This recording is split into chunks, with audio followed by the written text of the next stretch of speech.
the 19th of August 2026. This is a brand new edition of Newsfirst's Primetime News, coming to you live and direct from our Newsfirst studios here in Colombo. Bringing you tonight's bulletin for the Newsfirst team, I am Jaimal Ratnayaka. And I'm Shalini Ratnavira. Let's take a look at your headlines for tonight. The headlines on Newsfirst. Anil Jayanta fires back at Ranil's debt repayment claims. Says Sri Lanka has enough reserves to meet obligations. විකෘති දත්තයක් අරගෙන මහජනතාවට තේරෙන්නේ නැති දත්තයක් අරගෙන මහජනතාව බය කිරීම. ඒ නිසා ඒට අහු වෙන්න එපා. Did Ranil mislead the court? Questions mount over 16.6 million rupee UK trip. Sajid seeks BASL briefing for all MPs. Vimal says Parliament never approved it. කවුරුත් දන්නවා නීති සංගමයට කමතයක් නැහැ. අපිට මේක අවස්ථාව දුන්නොත් නීතිජ කණ්ඩායම ඔක්කොටම අවසර දෙන්න වෙයි. El Nino threat prompts urgent farming advice for next 2 cultivation seasons. Man remanded over fake LTTE camp claims shared on social media. On to our top story for tonight. Deputy Minister of Finance and Planning, Dr. Anil Jayanta, has accused sections of the opposition of attempting to create fear among the public by presenting misleading and complex economic data. Responding to remarks made by former President Ranil Wickremesinghe on Tuesday, suggesting that Sri Lanka could face difficulties in repaying its foreign debt, the Deputy Minister said no such risk exists when the actual economic data is examined. Foreign reserves are a safety buffer. It is possible to build reserves by halting imports, avoiding economic activity and not repaying debt. That is one approach. The other approach is to allow economic activity to move forward, attract investment and build reserves while supporting growth. We have chosen the second option. Certain groups, particularly those associated with the period of bankruptcy, continue to present misleading narratives because they believe their approach is the only way. As a result, various misleading reports are being circulated. Despite having to face Cyclone Ditwa and the rise in import costs caused by increasing fuel prices due to developments in the Middle East, Sri Lanka currently maintains foreign reserves of approximately $6.5 billion. Even after these additional expenditures, the reserve position remains strong. Taking into account existing reserves and economic activity expected over the next 6 months, we anticipate reaching a reserve level of around $8 billion.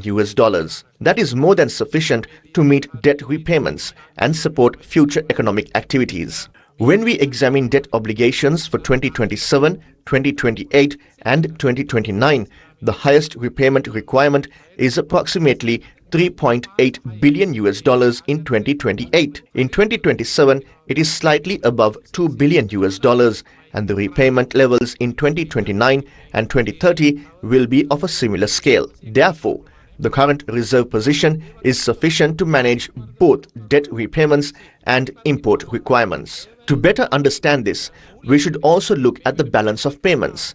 Within the current account alone, we have projected inflows of nearly $900 million during the coming months. In addition, our development partners have already agreed to provide policy-based budget financing, including approximately $350 million expected from the International Monetary Fund in December. Altogether, this represents inflows exceeding $1 billion.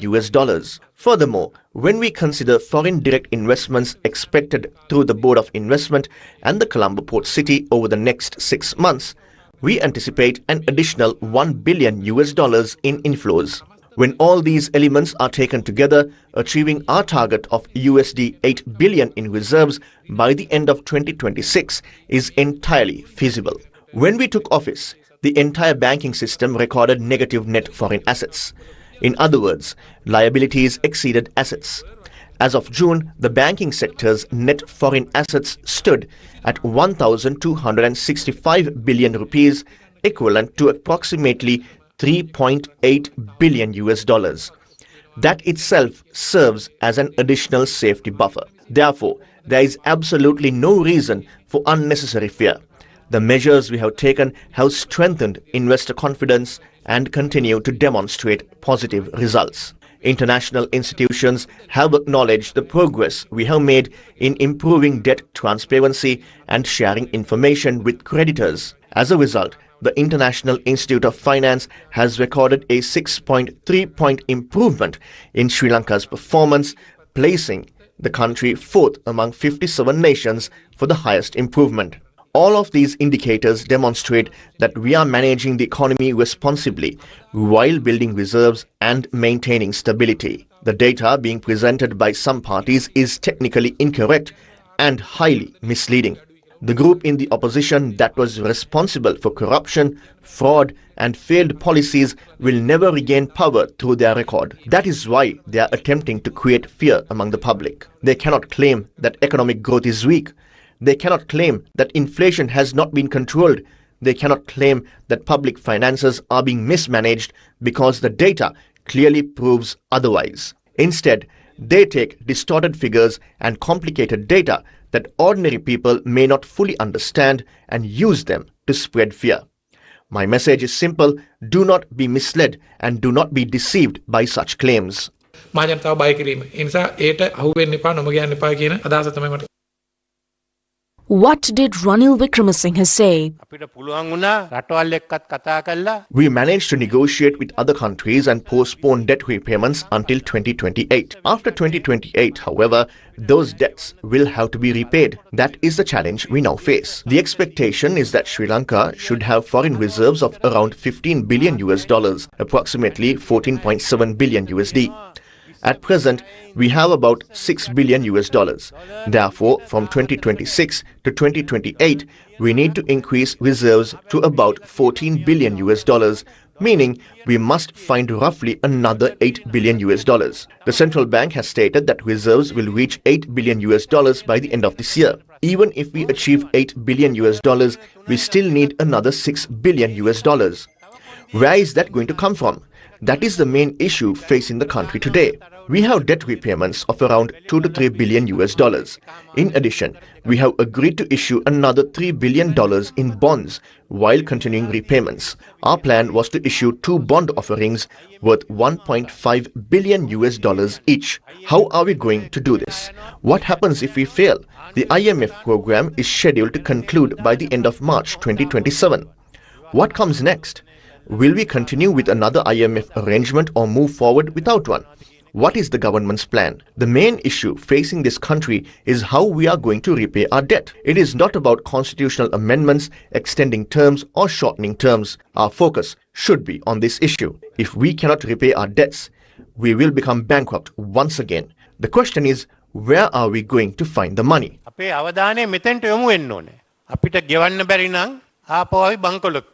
The suggestion that Sri Lanka may once again face bankruptcy is not a new position from Ranil Wickremesinghe. For a considerable period, Wickremesinghe's expectation was that an economic collapse would eventually pave the way for his return to power. It was under such circumstances that Wickremesinghe became president on the 21st of July 2022, at a time when people had taken to the streets demanding the removal of the country's leaders. Wickremesinghe entered parliament through a nationalist seat and was subsequently elected president without directly securing a public mandate. Before Sri Lanka formally announced on 12th of April 2022 that it was suspending foreign debt repayments, there had been ample opportunities for Wickremesinghe to assist the country. Based on claims frequently made by Wickremesinghe and those around him about his international connections and relationships with world leaders and institutions, he could have intervened to help the country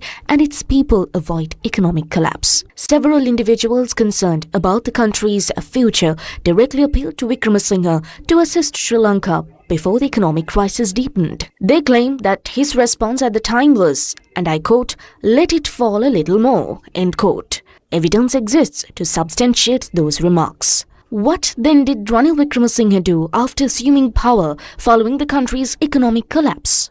By the time Sri Lanka announced the suspension of debt repayments on the 12th of April 2022, Central Bank Governor Dr. Nandalal Veerasinghe and Treasury Secretary Mahinda Siriwardena had already initiated key measures aimed at steering the economy back onto a stable path. After assuming office, Wickramasinghe's primary action was to place further burdens on the public. The cost of tax concessions previously granted to close associates was ultimately borne by ordinary citizens. The long delay in increasing fuel and electricity prices for political reasons resulted in a sudden and heavy burden being imposed on the public when those adjustments eventually became unavoidable. The prices of essential goods rose sharply. The burden fell on the people. Despite the hardship, citizens endured these difficulties with the belief that their sacrifices would help rebuild the country. What did Wickramasinghe actually do after assuming power while the public continued to bear that burden? A 2-day trip to the United Kingdom that reportedly cost 16.6 million rupees in public funds. Wickramasinghe attended events relating to paying final respects to Queen Elizabeth II and later extended congratulations to King Charles III during his coronation. Between 2022 and 24, Wickramasinghe undertook 24 foreign visits, accompanied by a total of 324 individuals. According to figures cited, these overseas trips cost the state 1,007.346 million rupees. Those figures are recorded in parliamentary Hansard. Did those foreign trips rebuild the country? Did they rescue the economy? If the economy had truly been restored and the people had prospered, Wickramasinghe would have secured victory at the 2024 presidential election. Instead, they note that he finished in 3rd place. He received 17.27% of the vote. Why is Ranil Wickramasinghe once again warning that the country could face bankruptcy? Why is Ranil Wickramasinghe once again warning that the country could face bankruptcy? There may be a reason. A legal case is currently before court regarding the expenditure of 16.6 million rupees in public funds on the United Kingdom visit that took place while Sri Lankans were enduring severe economic hardship. When the case was taken up before the Fort Magistrates Court, both Wickramasinghe's lawyers and the United National Party's media division reportedly maintained that the trip was undertaken following an official invitation. In August 2025, the UNP Media Division publicly released what it described as a letter from the University of Wolverhampton and stated in an official announcement that the visit had been made on an official invitation. On the 29th of April 2026, Wickramasinghe's legal counsel also informed court that the visit had been official. Excerpt from President's Counsel Tilak Marapana. Your Honour, it is alleged that 16 million rupees was spent on this visit. We too have travelled on official duty. We do not normally concern ourselves with how much is spent. The proper question is why such expenditure was incurred and whether it should be investigated. The British government provided vehicles for this visit. Yet it is alleged that transport expenses alone amounted to 3 million rupees. My client did not use those vehicles. The hotel where he stayed in London was a small establishment incomparable to the Renuka Hotel. It is also claimed that 2 million rupees was spent on meals. Your Honour, a person would not spend 2 million rupees on food even over the course of an entire month. However, new questions have now emerged. Information published on the Government of the United Kingdom website listing foreign heads of state who conducted official visits during the relevant period has reportedly been made public. According to those records, there is no entry indicating that Ranil Wickramasinghe conducted an official visit to the United Kingdom on the 22nd and 23rd of September 2023. Did Ranil Wickramasinghe mislead the public about the nature of the visit? Was the court also misled? And is his latest warning of another possible bankruptcy linked to the fact that these issues are now being brought into the public spotlight? Opposition leader Sajid Premadasa is seeking to bring a delegation from the Bar Association of Sri Lanka to Parliament tomorrow and have all 225 members of Parliament present to hear the association's views on the proposed 22nd constitutional amendment. However, Leader of the House Bimal Ratnaik has stressed that such a move is completely contrary to parliamentary procedure, emphasising that Parliament has not granted approval for all 225 MPs to be gathered for such a discussion. හෙට දිනේ 12 සිට 1:00 දක්වා ශ්‍රී ලංකා නීතිඥ සංගමේ පාර්ලිමේන්තුවට පැමිණෙනවා විශේෂයෙන්ම පාර්ලිමේන්තුවේ සියලුම මන්ත්‍රීවරුන් බෙහෙදකින් තොරව 225 දෙනාම දැනුවත් කරන්නට කටයුතු කරන්න.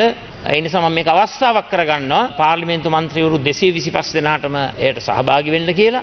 සියලු මන්ත්‍රීවරු දැනුවත් කිරීම කළ හැක්කේ සභානායකවරයාගේ එකඟතාවයේ සහිතව බිස්නස් කමිටියක තියෙන එකඟතාවය මත. ඒතර පාර්ලිමේන්තු කාරක සභාව කිසිසේත්ම සියලුම මන්ත්‍රීවරු කැඳවලා යම්කිසි වෘත්තීය සංවිධානයකටවත් කාටවත් දෙන්න අවසරයක් දීලා නැහැ. එහෙම තිබියදී විපක්ෂ නායකවරයා එහෙම කියනවා. ඒ වගේම දැන් ඒක ඊට පස්සේ අර එක එක මේ ගැටිකම් කරන මාධ්‍යවල බොරු ලියනවා. ඒ නිසා අපි එකක් ඔබතුමාගේ ඉල්ලා සිටිනවා කරුණා කරලා මෙතන මන්ත්‍රීවරු කොටු කිරීමේ බලයක් එතුමාගේ පක්ෂයේ කීප දෙනෙක් එකතු කරගන්න පුළුවන් වෙයි. පාර්ලිමේන්තු මන්ත්‍රීවරු සියලු දෙනාම කැඳවීමේ බලය තිබෙන්නේ පාර්ලිමේන්තු කාරක සභාවේ එකඟතාවයකින් සභානායකවරයා විමසා කරන්න කියලා තමයි තිබෙන්නේ. නීතිඥ සංගමයෙන් මෙහෙම එකක් ඉල්ලලා තියෙනවා අය. ඒකට මෙන්න මේ අහවල් දවසේ අහවල් වෙලාව මේ මන්ත්‍රීවරු කොටු කරලා දෙන්නේ කියලා එතුමා ලියුමක් කරලා තිබුණා කතානායකතුමාට. විපක්ෂ නායකතුමා. ඊට පස්සේ නීතිඥ සංගමය මොකද්ද කළේ?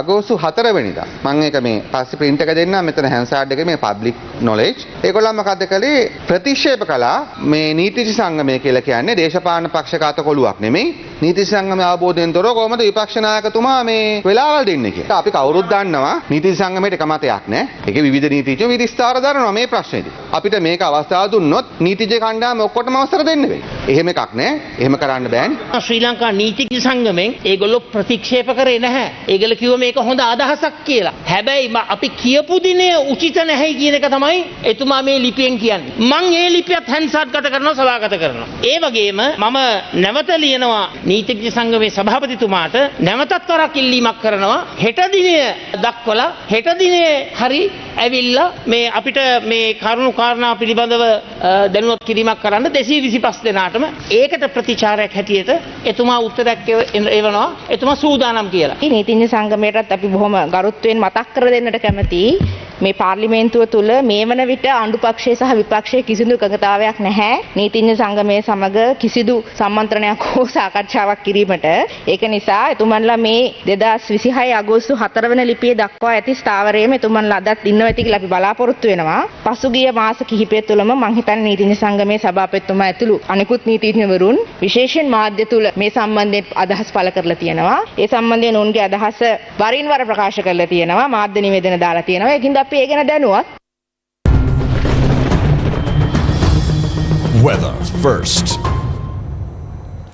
While many of us are feeling the heat during the day, for thousands of Sri Lankans, the dry weather has become much more than just an inconvenience.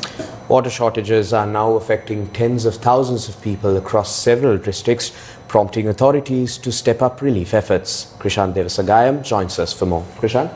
Thank you, Jayamal and Chalani. Well, yes, indeed, with the rising temperatures, the effects have been felt across multiple sectors. And as of today, more than 73,000 people across 5 districts are currently facing water shortages as a result of the prevailing dry weather conditions. Authorities say that the drought has had a significant impact on daily life in several parts of the country, with Munaragala, Polonnaruwa, Hammantota, Ampara and Anuradhapura among the districts experiencing the most severe effects. Now, the Disaster Relief Services Centre stated that 4.8 billion rupees has been allocated to provide relief assistance to those affected by the ongoing dry spell.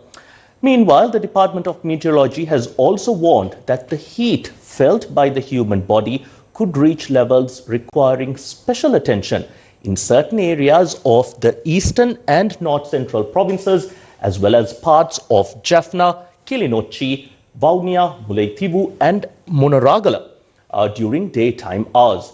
The prolonged dry weather has not only affected access to water for thousands of residents, but has also raised concerns about broader impacts on livelihoods and economic activity.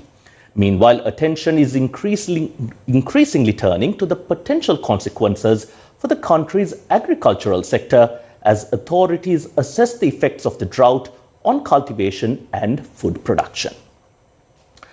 Meanwhile, specialist physician Dr. Nandana Dikmadugoda has warned that rising temperatures pose a significant threat to public health, stressing that extreme heat can lead to serious illnesses and even death if adequate precautions are not taken. Speaking on the growing concerns surrounding high temperatures, Dr. Nandana Dikmadugoda noted that health authorities as well as the meteorological officials have repeatedly highlighted the risks associated with heat exposure and the measures that the public should adopt to protect themselves. අපි ටික කාලයක ඉඳලා මේ එල්නිනෝ තත්ත්වය ගැන කතා කරනවා. දැන් කාලගුණාංශයනොත් අනිත් සෞඛ්‍ය අමාත්‍යාංශයනොත් ඉදිරිපත් කරා මේ තත්ත්වය සම්බන්ධයෙන් මොකක්ද අපි කරන්න ඕන කියලා. ඇයි අපි මේ ගැන මේ තරම් අවධානයක් යොමු කරන්නේ?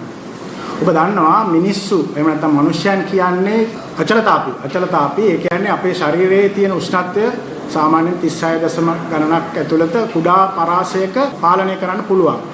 ඒක සිද්ධ වෙන්නේ අපේ මොළයේ තියෙන හයිපෝතැලමස් කියන කොටසේ. දැන් වෙනත් සත්ත්ව කාණ්ඩ තියෙන උරගයන් වගේ සත්වයන් ඔවුන් පරිසරයේ උෂ්ණත්වය අනුව ශරීරයේ උෂ්ණත්වය වෙනස් කරනවා. ඒ වගේම දැන් අපිට මේ උෂ්ණත්වය අධික වීම මේ තරම් වැදගත් වෙන්නේ ඇයි? ඔබ අහලා ඇති මේ ප්‍රවෘත්ති ප්‍රකාශවලත් නිකුත් වෙලා තියෙනවා විශාල සංඛ්‍යාවක් මරණයටපත් වෙනවා කියලා. සාමාන්‍යයෙන් සෞඛ්‍ය World Health Organization නැත්නම් ලෝක සෞඛ්‍ය සංවිධානයේ දත්ත වලට අනුව වසරකට 1,75,000ක් පමණ දෙනා මිය යනවා මේ තාපය සම්බන්ධ වූ ගැටලු නිසාම. උදාහරණයක් විදිහට 2026 විතරක් එංගලන්තයේ 2,870 ගණනක් මිය ගිහින් තියෙනවා මේ තාපය නිසා ඇතිවන්නා වූ රෝග තත්ත්වයන් නිසා. ඒක අර සීතල නිසා ඇතිවන්නා වූ මරණ සංඛ්‍යාවට වඩා විශාල සංඛ්‍යාවක් වැඩි. අපේ සමයේ ඇතිවෙන්නා වූ කුෂ්ඨ තත්ත්වයන් වෙන්න පුළුවන්. එහෙම ඊට අමතරව ගිහිල්ලා මස්පිඩු පෙරලීම.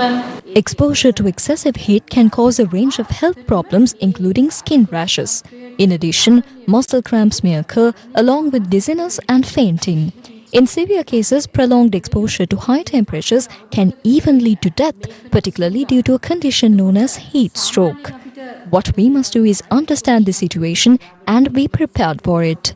Generally, to reduce health problems caused by excessive heat exposure, it is important to note that according to the Department of Meteorology, the period when people are most likely to face extreme temperatures is usually between 11 a.m. and 3 p.m. During this time, it is extremely important to avoid unnecessary exposure to direct sunlight as much as possible. Drinking sufficient amounts of water is also very important. In addition, people should wear light-colored clothing and we have repeatedly advised to protect their heads. By hats, we do not mean ordinary caps. The head should be properly covered to minimize exposure to direct sunlight. Taking such precautions can significantly reduce the harmful effects of excessive heat. ඒ වගේ දේවල් තුලින් අපිට හිරු රශ්මිය අවම කරගන්න පුළුවන්.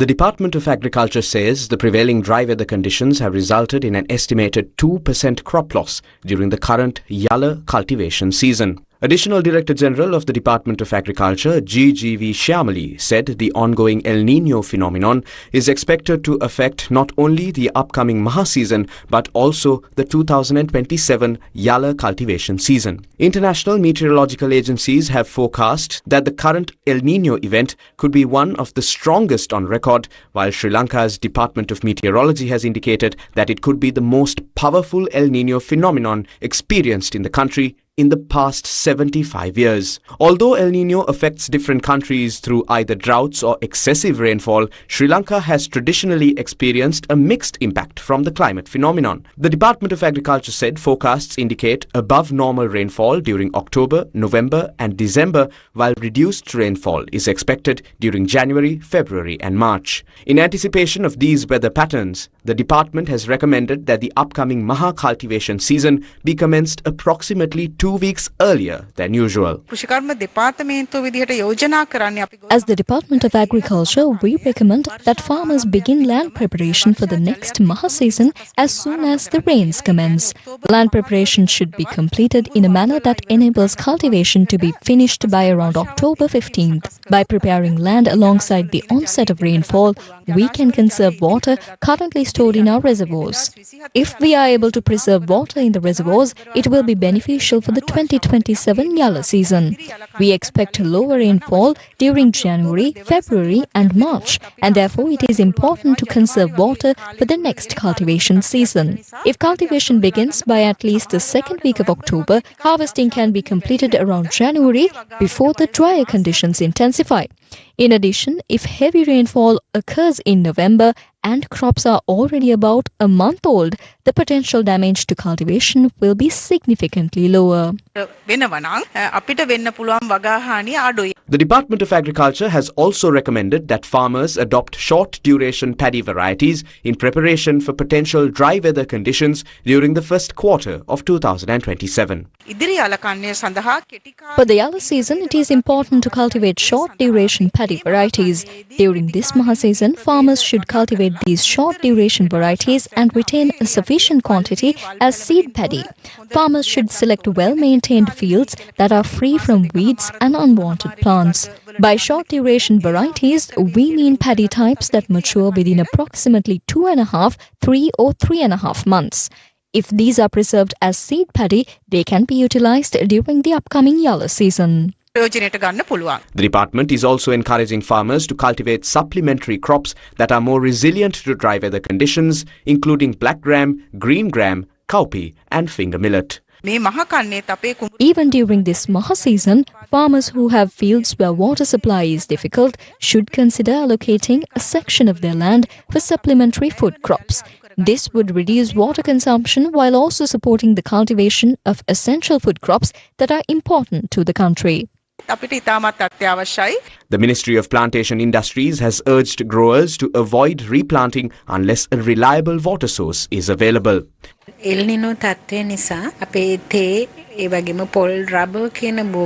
El Niño phenomenon can affect tea, coconut and rubber plantations in two ways. One is through drought and water scarcity, while the other is through exposure to excessive temperatures. These conditions can negatively affect both production and quality. Replanting should only be undertaken if a continuous water supply can be ensured. If there is no reliable water source, newly planted crops may not develop into healthy and resilient plants, even if replanting is carried out.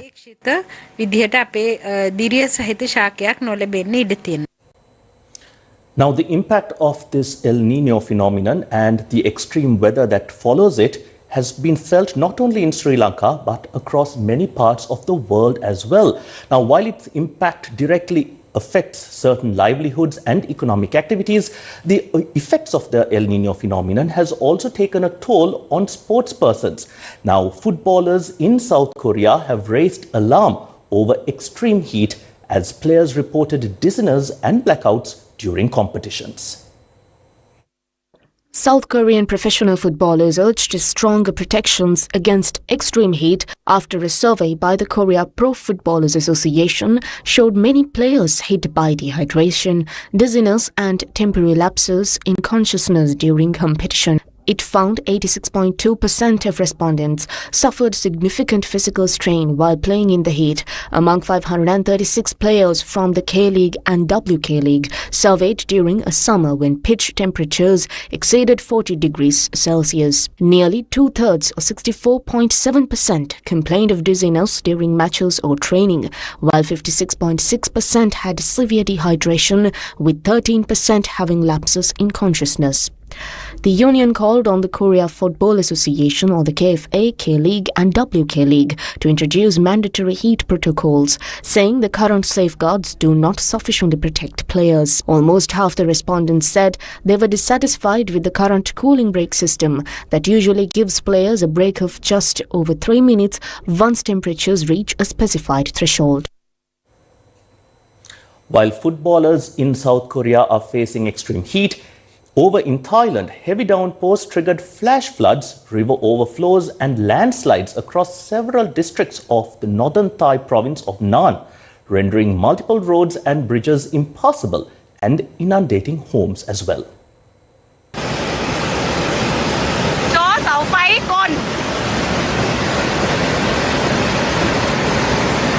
The non-provincial Disaster Prevention and Mitigation Office reported that intense rainfall starting around 4 a.m. caused rapid runoff that submerged residential areas in Phua, Phu Phiang and Santisuk districts.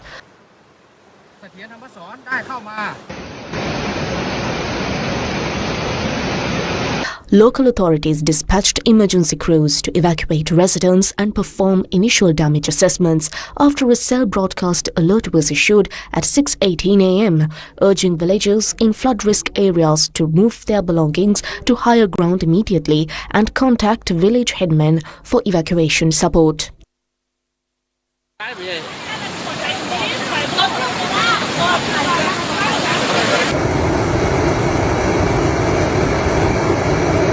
Warning signs and safety barriers have been erected and motorists are advised to avoid the affected routes.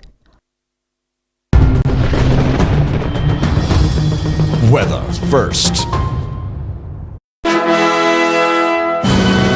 From the heart of Europe to the screens of Sri Lanka, experience the timeless beauty of one of the world's most celebrated orchestras. The legendary Vienna Philharmonic.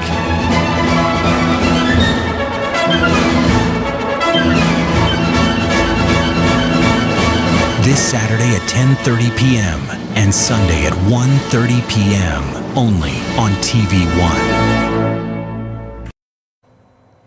Welcome back to the news. The Colombo Fort Magistrates Court today ordered that the suspect arrested by the Terrorism Investigation Division over the dissemination of allegedly false claims that an LTTE camp was operating within the Palay Reserve be remanded until the 2nd of September. The order was issued by Colombo Fort Magistrate Pasan Amarasena after considering submissions made by officers of the Terrorism Investigation Division when the case was taken up. The individual remanded is identified as Sangeet Jaisekara. Investigating officers informed court that the suspect had recently held a media briefing while claiming to be the executive director of the Intercontinental Human Rights Organization and alleged that a training camp belonging to a banned organization along with a bomb manufacturing facility was operating within a reserve located in the Palay area of Kilinochchi. Investigators further told court that information uncovered during the investigation indicates that the suspect had allegedly used several forged identification cards. Officers stated that the claims made by the suspect were completely false and that issuing such statements unlawfully had the potential to disrupt public peace and create public unrest. The court was also informed that all statements made by the suspect at a media briefing had been rejected by the Inspector General of Police on the following day. Accordingly, the Terrorism Investigation Division informed court that the suspect had been arrested and produced before court under charges filed in terms of sections 120 and 485 of the Penal Code. Investigators further revealed that a team has already been dispatched to Kilinochchi as part of the ongoing inquiry. The court was also informed that the Palay police have already reported facts and filed cases regarding members of the public entering the reserve area to carry out cultivation and business activities. Investigating officers additionally informed the court that a businessman is currently constructing a farm and a garment factory within the Palay Reserve and that the Inspector General of Police has stated legal action has also been instituted against those developments on the basis that they are unlawful constructions. All passengers travelling in vehicles on Sri Lanka's expressways will be required to wear seat belts from the 19th of September under a new road safety measure aimed at reducing injuries and fatalities in road accidents. Even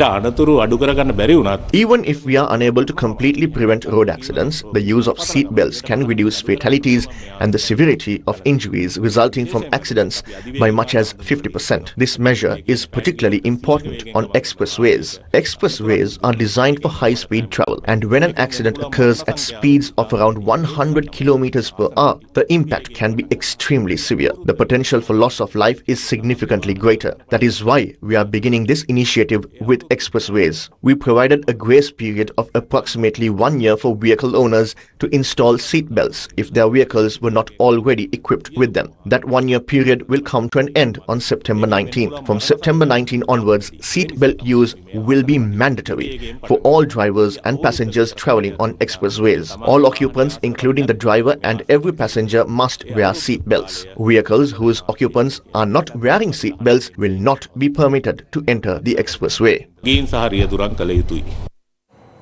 Sri Lanka Tourism has officially launched its long-awaited interim digital, media and marketing campaign across multiple digital and media platforms. The campaign is designed to generate high levels of user engagement while complementing ongoing public relations initiatives to maximize the visibility of Sri Lanka as a travel destination.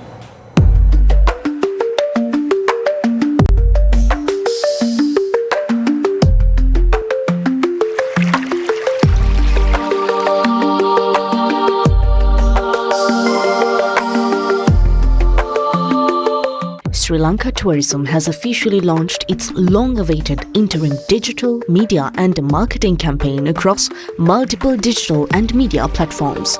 The campaign is designed to generate high levels of user engagement while complementing ongoing public relations initiatives to maximize the visibility of Sri Lanka as a travel destination. So, talking about tourism, the achievements that we have achieved for last 2 years, nearly 2 years, there is a series of international accolades. These will come not merely because of tourism promotion. The economic stability, the political stability, the way that we govern and run the institutions, particularly the judiciary system, the democracy, in line with all these things, the image of Sri Lanka is consistently going up.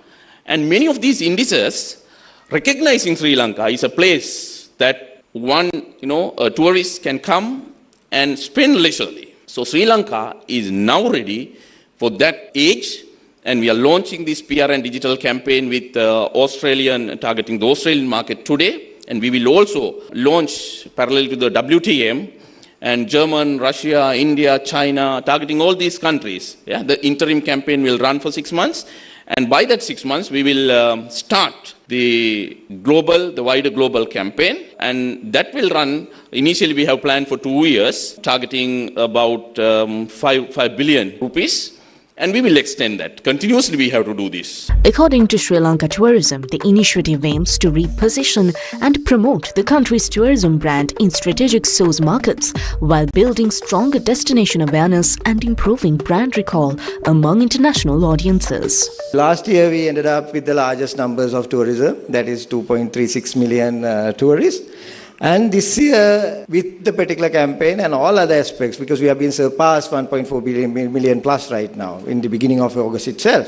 So we have been, aiming for 2.7 million tourists with the aims of the upcoming season, the new flight starting, and the promotions are being in line. So with all that aspects, we are very much keen to be achieve 2.7 million tourists. So next year, we will be, targeting 3 million plus tourists with the campaign. With that, we have been targeting about 5 billion. So last year we have been achieved $3.2 billion US revenue. This year we have been targeting for 4.2 billion or so. And next year it is over 5 billion. Whatever so much people have been talking about, we need to have 3 million plus tourists coming throughout the year, spreading with the particular time frame and the seasons. And the other aspect is the increased revenue generation of the tourism revenue generation, which we've been targeting 2030 to be $10 billion revenue. The interim campaign itself, starting from the August 2026 up till April of next year, is about the particular amount of 1.5 billion Sri Lankan rupees. Then the global campaign will be, with all the plans, we have been going to launch it by in March. By March we have been ready. By April we have been ready with the global campaign, which we have been allocating 5 billion Sri Lankan rupees for that campaign. Because Sri Lanka's branding is not belongs to the particular tourism venture itself. It belongs to the entire country itself, and we have to be elevated the brand itself as a country, as a nation. Not as a kind of a particular tourism destination itself, because it does not work. It has to be synergized together. The campaign will also highlight Sri Lanka's unique tourism offerings, including ecotourism, luxury travel, adventure experiences, culture and heritage attractions, while supporting the rollout of the country's new destination branding strategy. Digital marketing efforts will place particular emphasis on millennials and Generation Z travelers aged between 18 and 35, as well as wellness-focused consumers and highly connected social media audiences. Sri Lanka Tourism believes these segments are increasingly influencing travel decisions through digital channels and social media platforms, making them critical to future tourism growth.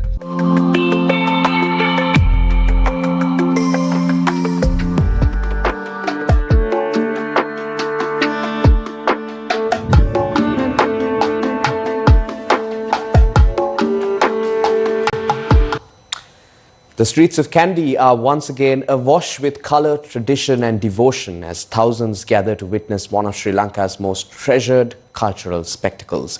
The historic Asala Perahera continues tonight with the second Kumbal Perahera, bringing centuries-old pageantry to life in the hill capital.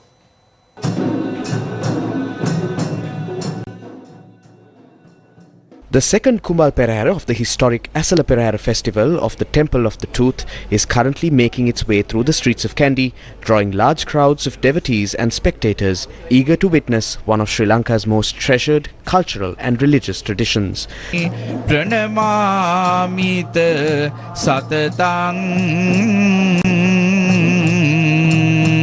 Held in homage to the sacred tooth relic enshrined at the Sri Dalada Maligava or the Temple of the Tooth, the Asala Perahera is regarded as one of the most spectacular Buddhist and cultural festivals in the world, blending centuries-old rituals, spiritual devotion, traditional artistry and pageantry into a breathtaking display unique to Sri Lanka.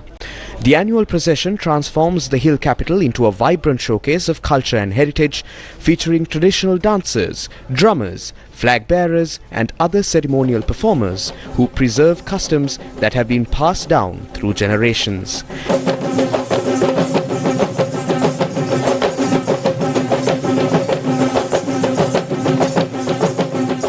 The Kumbal Perahera phase of the festival will continue for 5 consecutive days, gradually increasing in scale and grandeur before the commencement of the much anticipated Randoli Perahera on the 23rd of August.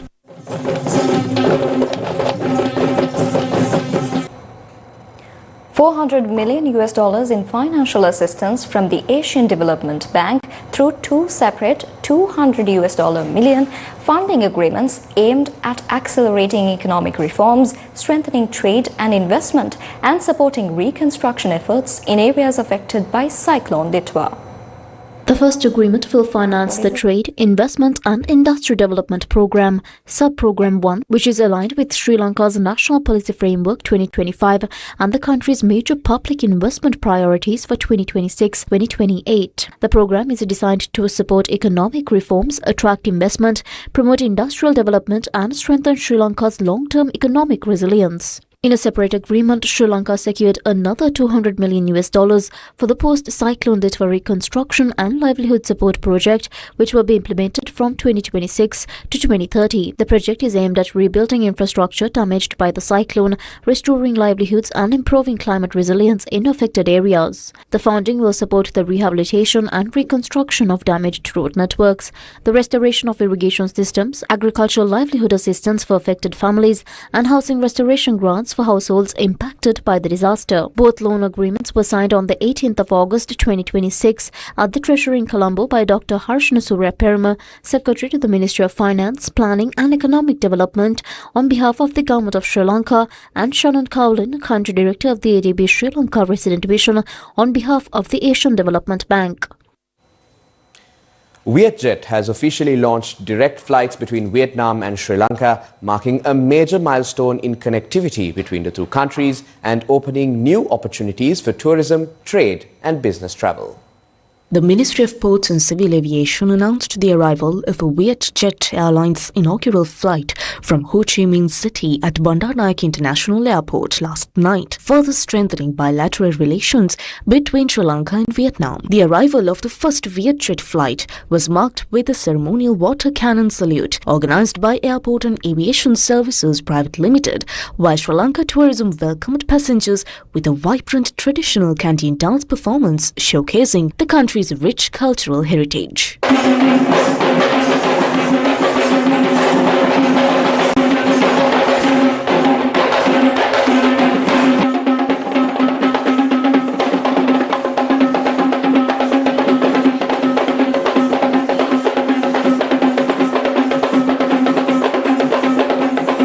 The welcome ceremony was attended by Minister of Ports, Civil Aviation and Energy Anura Karunatilaka, Deputy Minister of Tourism Professor Ruwan Ranasinghe and the Ambassador of Vietnam to Sri Lanka. A special cake-cutting ceremony was also held to commemorate the launch of the new route connecting Colombo and Ho Chi Minh City. Passengers arriving on the inaugural flight were presented with complimentary Ceylon tea packs sponsored by the Sri Lanka Tea Board, offering visitors a warm introduction to Sri Lankan hospitality. Although Sri Lanka and Vietnam entered into an air services agreement in 1992, efforts to operationalize direct air connectivity were accelerated following President Anurukumara Dissanayaka's visit to Vietnam last year. Under the new service, Vietjet will operate 3 direct flights per week between Ho Chi Minh City and Colombo, providing greater convenience for travelers while supporting tourism growth, business links, and people-to-people exchanges between the two nations.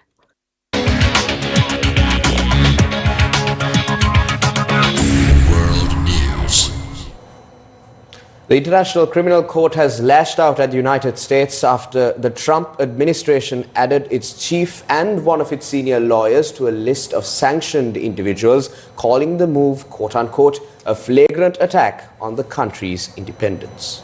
Biara Virakun has the latest. Yes, thank you, Chalani and Jamal. Now, the International Criminal Court today strongly rejected new U.S. sanctions targeting the court's president and a senior lawyer in its prosecutor's office, describing the measures as a flagrant attack on judicial independence.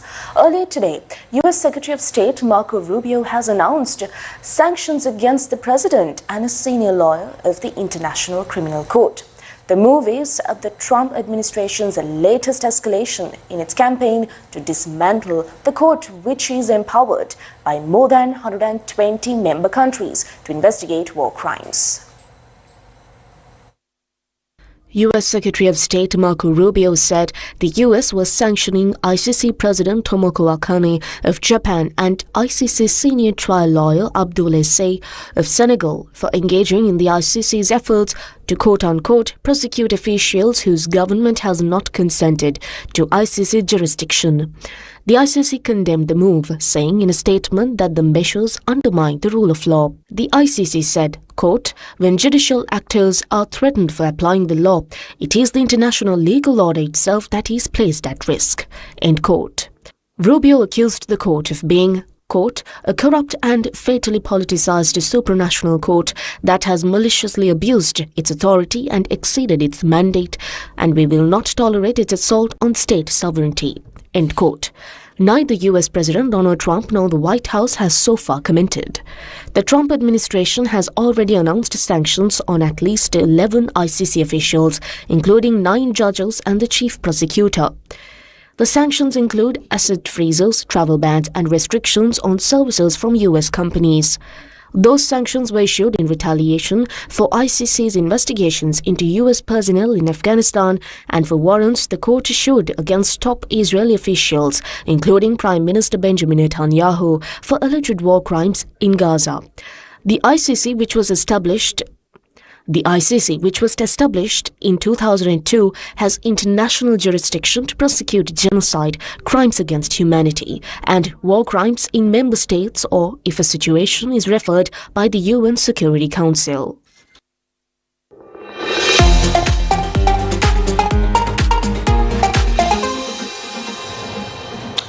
Tonight in sports news, we have news from the cricketing world to sailing to athletics.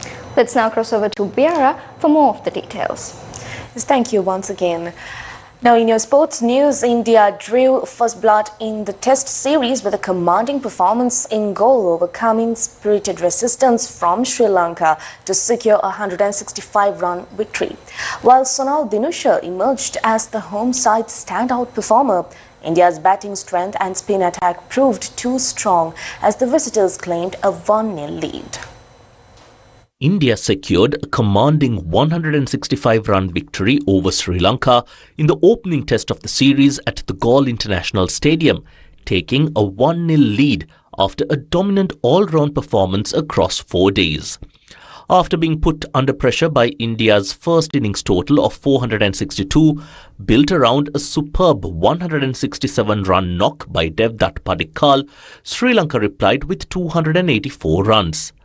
Sonal Dinusha emerged as the standout performer for the hosts with a magnificent century, scoring 100, while Prabhat Jayasuriya was Sri Lanka's most successive bowler in the Indian first innings with figures of 4 for 109. India then added a quick 193 their second innings, with Rishabh Pant contributing an aggressive 66, setting Sri Lanka a challenging target of 372 for victory. Chasing the target, Sri Lanka were bowled out for 206 despite another determined effort from Sonal Dinusha, who top scored with 84. However, the home side struggled to find enough support around him as India's bowlers steadily dismantled the Sri Lankan batting lineup. Left-arm spinner Manav Sundar played a decisive role in the victory, claiming 6 wickets for 55 runs in Sri Lanka's second innings, after also taking 4 wickets for 76 in the first innings, finishing with a 10-wicket match haul. The Sri Lankan Navy's annual Commandant's Cup International Sailing Regatta 2026 is set to get underway in Trincomalee tomorrow, bringing together sailing athletes from 6 nations for one of the country's premier international maritime sporting events. The Maharaja Media Network is the official media partner of the tournament. Newsfirst Budmin Amarudivakara brings us the details from Trincomalee. We are here in the beautiful eastern coast of Sri Lanka as we are ready to witness an international sailing regatta here at the Dutch Bay here in Trincomalee, which will be starting from tomorrow until the 23rd of August 2026, which is the Commandant's Cup 2026. And this year, 6 different countries will be battling it out here in Trincomalee for the trophy, and teams from India, teams from China, teams from Bangladesh, and also the host nation Sri Lanka will be battling it out, and they will be showing their talents here in the seas of Trincomalee. So stay tuned with Newsfirst and also stay tuned with Sirasa TV as we will be bringing you more details about what will be happening, the excitement, the beauty, and also the culture. The prestigious regatta, being held for the 6th consecutive edition, will feature competitors representing Bangladesh, Italy, China, India, Indonesia and Sri Lanka. The opening ceremony of the regatta got underway today under the patronage of Rear Admiral Puddika Lianagamake, commander of the Eastern Naval Area of the Sri Lanka Navy.